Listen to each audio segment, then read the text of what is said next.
Hello AP, నేను మీ గోవర్ధన.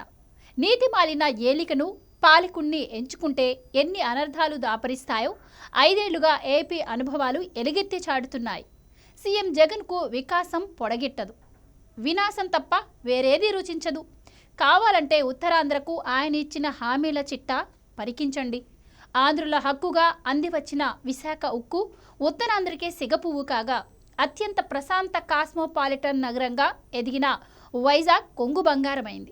వెనుకబడిన జిల్లాలన్న ముద్ర చెరిపేసుకోవాలన్న ఆకాంక్షతో ప్రజానికం సాగునీరు, కొత్త పరిశ్రమలతో రాగుల ఉపాధి అవకాశాలపై కొండంత ఆశలు పెంచుకుంది. సహకార చక్కెర ఫ్యాక్టరీలను పరిపుష్టీకరిస్తాను అంటూ 5 ఏళ్ల క్రితం జగన్ వాగ్దానం చేశారు.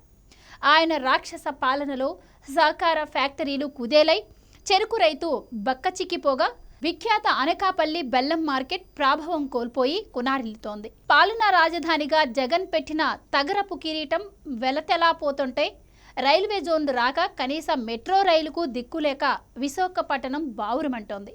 విశాఖ ఉక్కు, ఆంధ్రుల హక్కుకు ప్రత్యేక గనుల కేటాయింపుపై పక్క రాష్ట్రాల ముఖ్యమంత్రులతో మాట్లాడతాను అంటూ హామీ ఇచ్చిన జగన్ 2,000 కోట్ల ఆర్థిక సాయం చేసి ప్రతిగా ప్రభుత్వ పథకాలకు స్టీల్ తీసుకోవాలని ప్రతిపాదిస్తే మొహం చాటేశారు.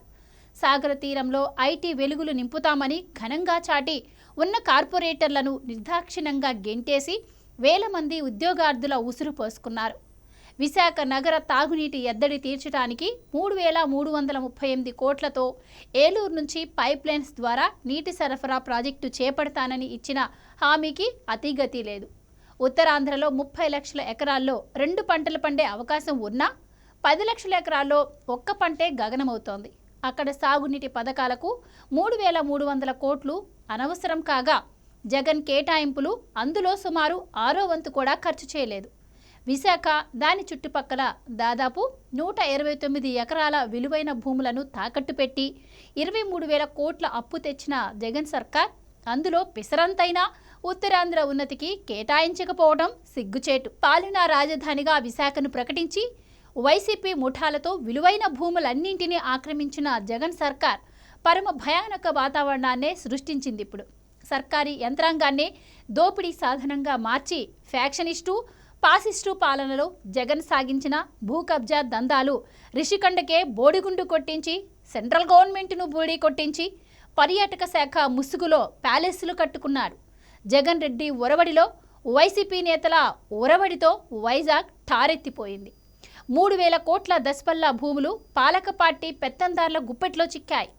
భీమిలి నియోజకవర్గ పరిధిలో 52 కొండలను పిండి చేసి అక్రమంగా గ్రావెల్ను తరలించుకుపోతున్నారు. ప్రైవేటు వ్యక్తులు ఎవరైనా కొత్తగా ఇల్లు కట్టుకోవాలి అంటే పాలకపక్ష కార్పొరేటర్లకు లక్షల్లో కప్పాలు కట్టాల్సి వస్తోంది. అనకాపల్లి, అల్లూరి జిల్లాల్లో మైనింగ్ మాఫియా పంజా విసురుతోంది. అందిన కాడికి దోచుకోవడంలో రాష్ట్ర మంత్రుల హస్తలాఘవము విస్తుగొలుపుతోంది. సాగునీటి ప్రాజెక్టుల్ని పస్తుపెట్టిన Jagan pumped storage, hydro power ప్రాజెక్టుల పేరిట తాండవ, రైవాడ జలాశయాల నీటిని షిరిడీ సాయి, ఆదానీ సంస్థలకు కేటాయించి అన్నదాతల వెన్ను విరిచారు. ఉత్తరాంధ్రపై అవ్యాజ ప్రేమ అభినయించే పెద్ద మనిషి రాష్ట్రానికి మంజూరైన 115 గ్రామీణ సడక్ యోజన పనుల్లో కేవలం 8ంటినే శ్రీకాకుళం, విజయనగరం, విశాఖ జిల్లాలకు కేటాయించి తన కొద్ది బుద్ధుల్ని చాటుకున్నారు. ఏపీకి సంబంధించి మానవ కల్పిత మహా విషాదమంటే జగన్ 5 ఏళ్ల సర్వ విధ్వంసక రాక్షస పాలనే. మరొక్కసారి అంటూ సరికొత్త దోపిడీకి లాకులైతే జగన్ దుర్మార్గాలను దునుమాడేందుకు జాగృత ప్రజానీకం ప్రతిన పూనాల్సిన సమయమిదే.